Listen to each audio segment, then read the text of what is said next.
Tiene la palabra. Bueno, muchas gracias, doctor Aníbal. En primer lugar, un cordial saludo para usted, agradeciéndole de todo corazón la invitación a compartir en este espacio académico sobre, digamos, un tema que interesa mucho a los ciudadanos del común. Y no sé si logré estar hasta el final del Congreso. Estoy en comisión primera en este momento conjunta, debatiendo código electoral, pero estaré todo el tiempo que me sea posible. Bueno. La ponencia que se encargó a mí fue precisamente sobre los inconvenientes de la labor del inspector de policía o de los inspectores de policía en la aplicación de este Código Nacional de Seguridad y Convivencia, que ya no es el nuevo código, sino que ya hace parte, digamos, de la cotidianidad de los colombianos.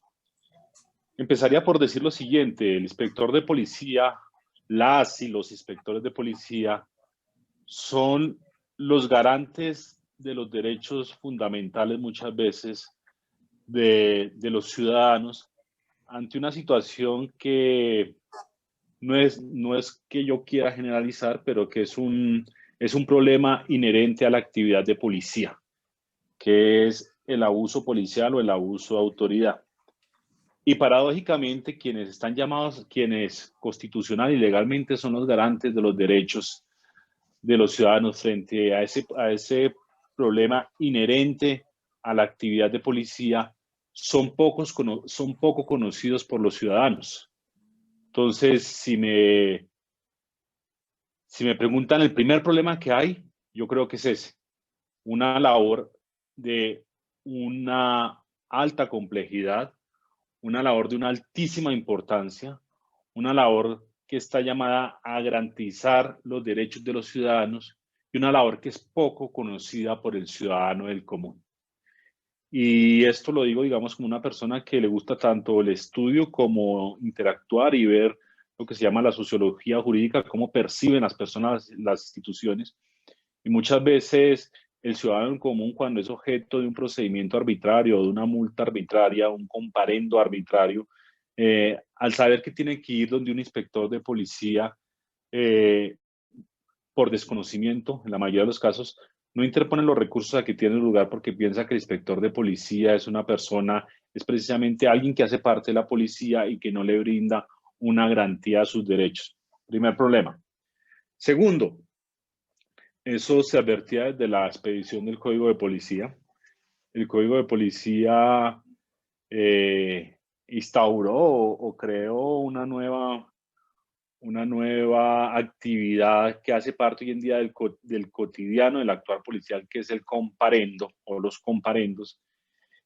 Y esos comparendos y ese código de policía está llamado a ser aplicados por personas que, y esto lo digo con todo el respeto, con personas que muchas veces no tienen una formación jurídica. En el código de policía aparece una norma redactada por abogados para que la aplicaran abogados. Y esto lo digo con toda sinceridad: yo creo que ahí el legislador se equivocó en dar facultades tan amplias de interpretación cuando el operador que está llamado a aplicar esa norma no es un operador de formación jurídica, sino un operador que es el policía, que es una labor respetable, pero que por las mismas características muchas veces no tiene la formación jurídica suficiente para interpretar de manera garantista la norma. Entonces ahí nos vemos ante lo que se llama, yo diría, un cuello de botella, un gran número de uniformados, de policías, con una facultad de imponer una medida correctiva, y ese número enorme de policías que tienen esa facultad, pues tienen un control, voy a llamar un control de legalidad, por parte de un grupo bastante pequeño que son ustedes, los inspectores de policía. Entonces ahí creo que hay mucho que avanzar, es bien sabido, y eso es una realidad del inspector de policía. Son mucha la cantidad de comparendos que hay para revisar en su legalidad y son pocos los inspectores de policía para realizar esa labor. Entonces, segundo problema de este código en su aplicación. Tercer problema, y me disculpará el doctor Aníbal, yo no suelo hacer, digamos, intervenciones muy largas, sino que trato siempre como de ir a lo que considero y estoy abierto a lo que considero que es importante y estoy abierto a las preguntas o a las críticas o al debate después de haber puesto los puntos que considero que deben ser tratados. Tercer problema, y tiene que ver, digamos, con lo que yo he evidenciado en mi quehacer, y son dos normas que evidentemente han generado el mayor número de comparendos y que tienen diferentes complejidades jurídicas. La primera norma, bien la nombró usted, doctor Aníbal. Voy a tratar de leer acá los chats que me están poniendo para tratar de ir con persona informada de la policía no podría disponer de captura según el expositor suficiente. Bueno, ya voy a ir leyendo y después responderé lo que se me dice en el chat. Entonces, estaba diciendo, por ejemplo, una norma que es la que, digamos, me ha llevado a mí más labor de control político, fue el artículo 140, que tenía que ver con la imposición primero de una multa de comparendos por la ocupación del espacio público. Ese es el artículo 140, numeral cuarto. Esa norma fue objeto de un control de constitucionalidad. Esa norma fue declarada exequible condicionalmente al respeto de la jurisprudencia constitucional.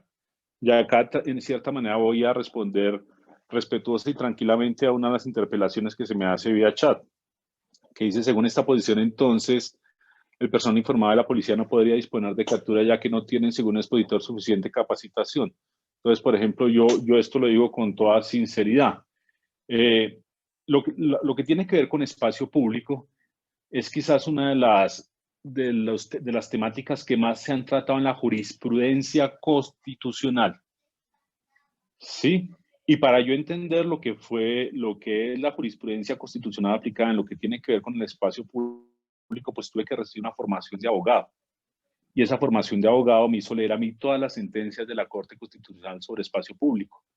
Y ahí que es lo que tenemos. Por ejemplo, esta norma, al haber sido redactada de esta manera y a pesar después de haber tenido una sentencia de constitucionalidad exequible, una exequibilidad condicionada, en la que se habla del respeto al derecho al mínimo vital, al debido proceso en los procedimientos policiales, en lo que tiene que ver con vendedores informales que estén cubiertos por la confianza legítima, implica la aplicación de preceptos constitucionales que es muy difícil para una persona, y no lo digo, digamos, vuelvo a decirlo, no lo digo de ninguna manera denigrando la labor de policía, pero es muy difícil entender para una persona que no haya recibido una formación jurídica como tal.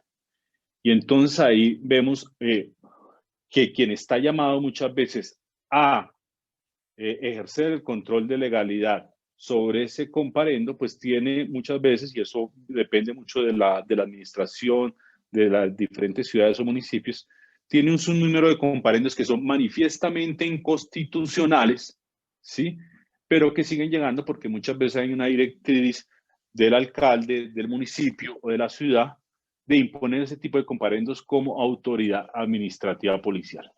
Es decir, una norma de alta complejidad con todo un trasfondo constitucional detrás que implica aplicar el derecho constitucional, genera un número considerable de comparendos que son manifiestamente inconstitucionales y el inspector de policía como garante de la legalidad de esos comparendos, pues se ve en la dificultad constante de tener un sinnúmero de estas medidas correctivas cuando es evidente que son abiertamente inconstitucionales. Otra norma que, digamos, que genera mucha complejidad en su aplicación es el artículo 35, que es el de desacato a la autoridad. Y ahí volvemos precisamente, digamos, a lo que es dar una facultad interpretativa sobre lo que es el desacato a la autoridad a un personal uniformado, sin que, vuelvo a decirlo con el debido respeto, sin que haya, digamos, una formación jurídica sobre qué es un desacato a la autoridad. ¿Sí? Entonces, en muchas ocasiones lo que yo he observado con el artículo 35 es que hay órdenes que son manifiestamente arbitrarias, inconstitucionales e ilegales. ¿Sí? Volvemos al caso más común, vendedor informal. ya saben, ya se sabe que hay una sentencia, entonces lo que se observa es que por no cumplir una orden manifiestamente inconstitucional, que es desaloje el espacio público, usted vendedora o vendedor informal, y al vendedor informal, al momento del procedimiento, cuando el vendedor informal manifiesta que conoce la sentencia del artículo 140, numeral cuarto, entonces le dice, bueno, ya que por esa no la puedo, le voy a poner un comparendo por desacato a la autoridad. Entonces, son unas normas que tienen un alto porcentaje, alto porcentaje de vaguedad. Son normas muy sujetas al análisis del operador, y en este caso el operador no es un operador jurídico. Cosa muy distinta también, retomando lo que se me acabó de decir, en lo que tiene que ver con una captura, ¿sí? Una captura, capturar a una persona que está cometiendo un delito, ¿sí? Que está robando a alguien, que es con arma de fuego, con arma blanca, que está golpeando a una mujer en la calle, que está alterando el orden público porque está manifiestamente en estado de alteración de la conciencia, pues en su momento es algo que no presenta no lleva lugar a dudas, ¿sí? Cualquier persona sabe que la policía está llamada a aprender inmediatamente a un ciudadano que está cometiendo una actividad delictual. No sucede lo mismo con este tipo de normas que tienen que ver, por ejemplo, con el espacio público. Entonces, digamos, eso es lo que yo creo que está sucediendo. Es importante, digamos, este tipo de espacios a los cuales agradezco mucho haber sido invitados, en los cuales empieza a dar un diálogo precisamente sobre esos tipos, sobre cómo es la aplicación de ese tipo de normas del Código de Policía. Y creo que el futuro o el deber ser o el trasegar que se debe seguir es precisamente tratar de llegar a un diálogo constante entre quien ejerce el control de legalidad y quien aplica la norma en el terreno, que es el policía. Y en este tipo de espacios, por ejemplo, cuando se discute cómo es el procedimiento del artículo 140 o el procedimiento del artículo 35, pues se genera precisamente un diálogo en el cual tanto el operador puede llegar a disminuir la imposición de medidas que necesariamente van a caerse en el control de legalidad que tiene el inspector de policía. Hay otra situación que, digamos, que es denunciada por muchos medios, que es denunciada por redes sociales y que es negada muchas veces. Y creo que eso debe ser objeto también de análisis. Es muchas veces lo que se llama la imposición de cuotas de comparendos a los policías.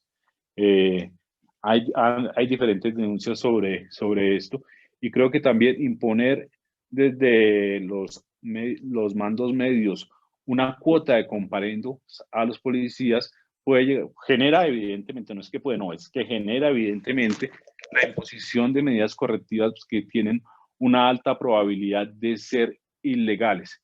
Entonces, en ese orden de ideas, creo que esos serían como los 4 puntos que daría yo para el debate o para el análisis. Primero, una labor bastante importante, poco conocida por el ciudadano del común. Segundo, la necesidad de ampliar como tal la planta de inspectores de policías, porque ahí son más los policías, es mucho más grande la cantidad de personal informado que tiene la facultad de imponer la medida correctiva, y se arma un cuello de botella en comparación con las personas que están llamadas a ejercer el control de legalidad. Lo tercero, la ambigüedad de muchas normas del Código de Policía que implican la aplicación de preceptos constitucionales que por esencia parten de una formación jurídica y que generan que muchas veces el inspector de policía tenga que verse recurrentemente frente a muchos casos o a muchas medidas correctivas que son manifiestamente constitucionales e ilegales. Y lo cuarto, digamos, que es algo que son denuncias que se hacen, y es la necesidad también de asegurarse que no haya como tal una cuota de comparendos para el personal uniformado, ya que cuando usted impone una cuota de comparendo al personal uniformado, no estoy diciendo que todos, las probabilidades que existan comparendos manifiestamente ilegales e inconstitucionales suben mucho más o son muy altas. Muchas gracias a todos por su atención y estaré dispuesto a responder las preguntas pertinentes o las observaciones pertinentes o que se me hagan. Gracias, doctor Inti Asprilla. Muy importante su presentación. Por favor, quienes quieran hacer una pregunta concreta al conferencista, apúntelo por favor en el chat y enseguida le abrimos cámara y micrófono.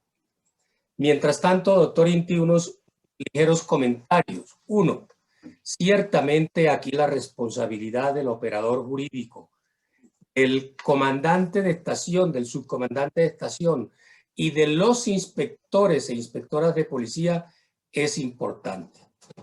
Lo que hay que tener claro aquí es que el inspector de policía, claro que es abogado y se presume que tiene toda la formación jurídica para interpretar y aplicar el código. No ocurre eso con los comandantes de estación o los subcomandantes de estación, que podrían ser abogados, pero sabemos que están recibiendo muy buena formación jurídica, y para eso son estos eventos precisamente, doctor Inti, para darles instrumentos, no solamente al operador inspector, sino al operador uniformado. Eso por un lado. Por otro lado, nosotros tenemos claro a nivel de inspectores de policía, y por supuesto aquí está el personal uniformado, lo hemos ratificado en este código, en este evento, que en aquellos vacíos del código tenemos que ayudarnos, por supuesto, con el precepto constitucional, el respeto a los derechos humanos, el debido proceso, el derecho de defensa, todos los derechos y algo más. El propio ex consejero de Estado, Jaime Orlando Santofimio, nos hablaba ayer, anteayer, de la importancia de tener en cuenta el instrumento internacional, la convencionalidad. De manera, querido doctor Inti, que estamos, dijéramos, formándonos, tomando instrumento para todas estas cosas. Usted ha dicho una verdad imparagitable. Miles y miles, no cientos, miles de comparendos, sobre todo en esta época de pandemia. Eso nos ha congestionado los despachos. Hombre, eso es cierto, la planta de personal en todos los municipios y distritos de Colombia es muy poco. Eso lo estamos solicitando nosotros, también el colegio, y qué bueno fuera que usted nos sirviera de eco en el Congreso de la República, nos ayudara a todos esto. Nosotros estamos aportando esa, dijéramos, buena intención de aplicar de la mejor manera el código. Lo que usted ha dicho, el artículo 140, espacio público, la mayor parte de los inspectores está interpretando este artículo con el precedente jurisdiccional, con aquella postulado que dice que el mandatario local tiene en principio que ofrecerle alternativas al vendedor del espacio público o al vendedor ambulante. Tenga la seguridad que todo eso lo estamos haciendo teniendo en cuenta, y sobre todo principios como la confianza legítima para nosotros es sagrado. Pero debo decirle, en relación con lo que usted decía, de que el ciudadano seguramente se encuentra un poco indefenso, no sabe que tiene que recurrir nuestras noticias, pues nosotros tenemos la obligación insoslayable de decirle, si usted no está de acuerdo con nuestro fallo o nuestra decisión, usted tiene los recursos de reposición y de apelación aquí mismo, en esta audiencia. Y si en esa audiencia no hace la mejor sustentación, el código le da los días que sabemos para que en apelación lo sustente. Otro tema que usted estaba recalcando, que me parece interesante, es que nosotros podemos ser muy abogados, ¿verdad?, en el caso de los inspectores, pero de pronto encontramos algunos aplicando la literalidad del código. Por ejemplo, artículo 135, no se puede construir en los cerros orientales, pero uno encuentra que en los cerros orientales, en zonas de reserva, en zonas de franja de adecuación, hay barrios enteros. Entonces nosotros como operadores jurídicos no podemos aplicar la literalidad y frialdad de la ley sin hacer un mínimo de ponderación con los derechos, por ejemplo, a la vivienda digna. Lo hacemos. ¿Cuántos? Yo no sabría decirle, pero eso se ha planteado. Yo particularmente he tenido oportunidad de plantearlo en Bogotá y tengo entendido que se está tomando atenta nota de eso, sobre todo cuando el plan de desarrollo de esta nueva administración está haciendo referencia a la necesidad de comprar, de intervenir, de mirar a ver cómo se resuelve eso desde el punto de vista no de la frialdad del Código de Policía, sino entender que es un tema social. Muy bien, yo no sé si hay aquí alguien que quiera hacer una pregunta. Antes usted quería decir algo sobre estas apreciaciones mías, doctor Inti.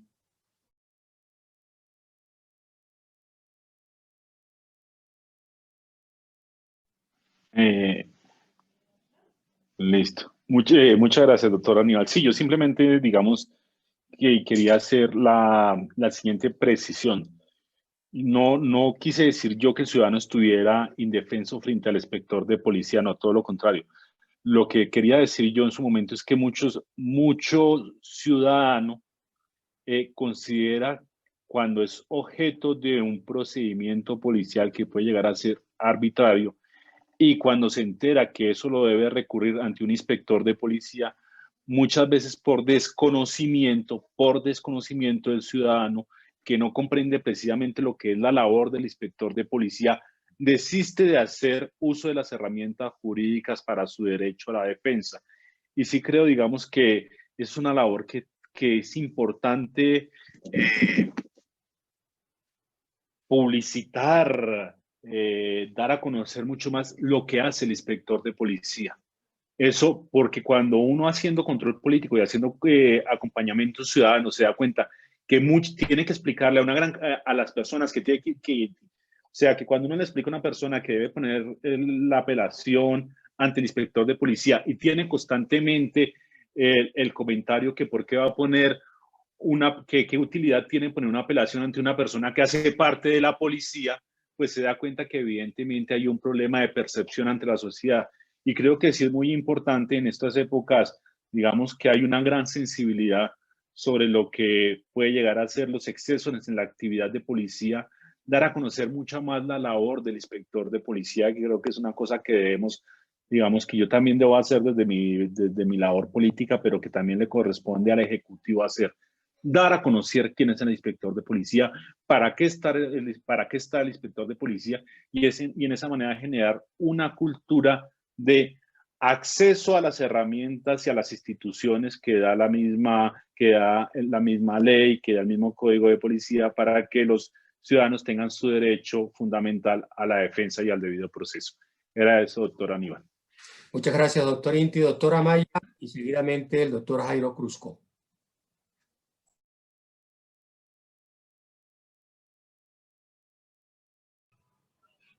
Buenas tardes, gracias, doctor Aníbal, gracias al doctor Asprilla. En estos momentos acaba de llegar a mi despacho un comparendo que impuso la Policía Nacional en la noche de ayer, donde encontramos en ese comparendo que el sustento para imponerlo, la policía dice que se encontraron en el establecimiento consumiendo bebidas alcohólicas. Pero cuando me señalan el artículo 92, numeral 16. Si nosotros miramos el numeral 16 del artículo 92, dice desarrollar actividades económicas sin cumplir cualquiera de los requisitos establecidos en la norma vigente. O sea, considero una incongruencia de tal manera parte de la Policía ahora nacional en el entendido de que a esa ciudadana hay que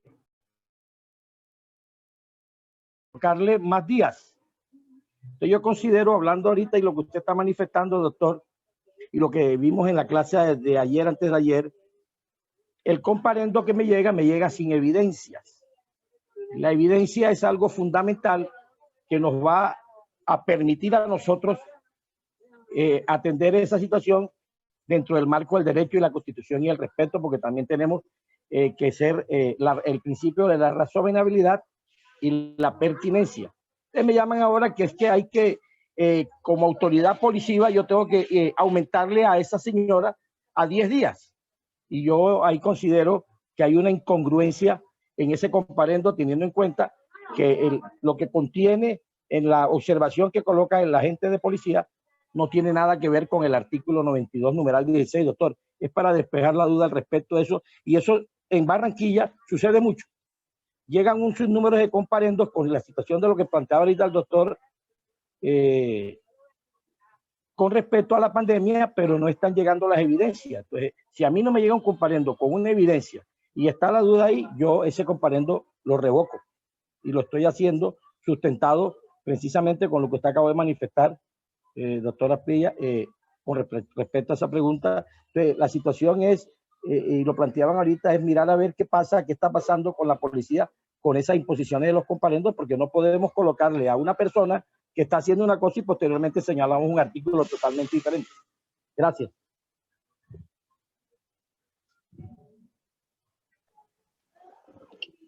Muchas gracias, doctor Augusto Amaya. Sí, precisamente, digamos, esa es una de las problemáticas que ustedes observan a cada rato, y unas problemáticas que uno observa haciendo acompañamiento desde el control político a los ciudadanos. Y eso también me faltó decir, muchas veces hay una incongruencia entre la motivación del comparendo y la norma que pretenden aplicar para establecer o para imponer la sanción. Digamos, en ese tipo de casos, si es que por eso digo que me gusta mucho estar en este tipo de espacios, porque si hay algo en lo que haya uno aplique el derecho constitucional, que es un derecho de la más alta complejidad y que es un derecho de carácter garantista, es precisamente en todo lo que es la sanción, ¿sí? Y en ese orden de ideas, pues usted, doctor Augusto, como inspector, pues está viendo abocado a conocer una situación en la cual hay una orden de comparendo que resulta manifiestamente contraria a la ley y que resulta manifiestamente contraria al debido proceso. ¿Por qué? Porque, entre otras, el debido proceso no es solamente ser escuchado, ¿no?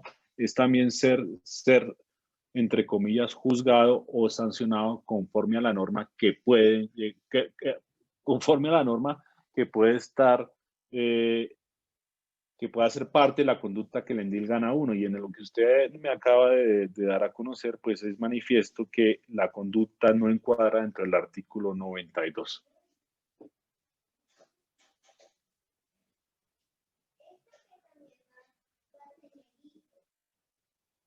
Ya. Yo quiero manifestar algo con relación a lo que está diciendo el doctor Augusto Amaya. Mire, doctor, no solamente el 219 hace referencia a la prueba cuando el agente impone el comparendo, sino que además es un conocimiento comprobado. Esto hay que leerlo en concordancia con el parágrafo del artículo 180 que dice que el comparendo se tiene que imponer, evidenciando el hecho. Infortunadamente,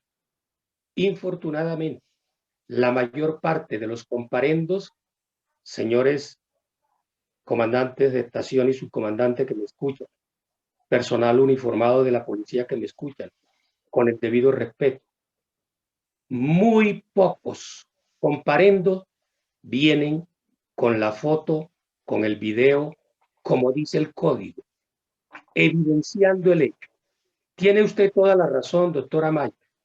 El inspector, por supuesto que tiene que abocar, tiene que adelantar el proceso, pero ahí hay un lío cuando el comparendo no viene con la evidencia. Ahora, eso en el entendido que el comparendo o informe de policía, que también se llama, por supuesto que es un medio de prueba, pero no es un medio de prueba per se. No es un medio de prueba que va, perdónenme la repetición, a probar que el hecho se cometió, lo cometieron las personas o la persona que lo hizo. No. El comparendo lo único que está probando El comparendo lo único que está probando es... El comparendo lo único que está probando es que ocurrió un hecho en un sitio determinado y eso se le informa al inspector que es quien tiene que tomar la decisión. Pero yo particularmente debo confesar que he recibido buena parte de comparendos con evidencias, Ahora, entendamos que yo particularmente no estoy de acuerdo con los compañeros inspectores que dicen que es que la evidencia es el comparendo. No, una cosa es el comparendo y otra cosa es la evidencia, la prueba, que es la que se va a controvertir en el proceso. Entonces, dicho esto, le doy la palabra al doctor Cruzco. Antes el doctor Inti quería decir algo.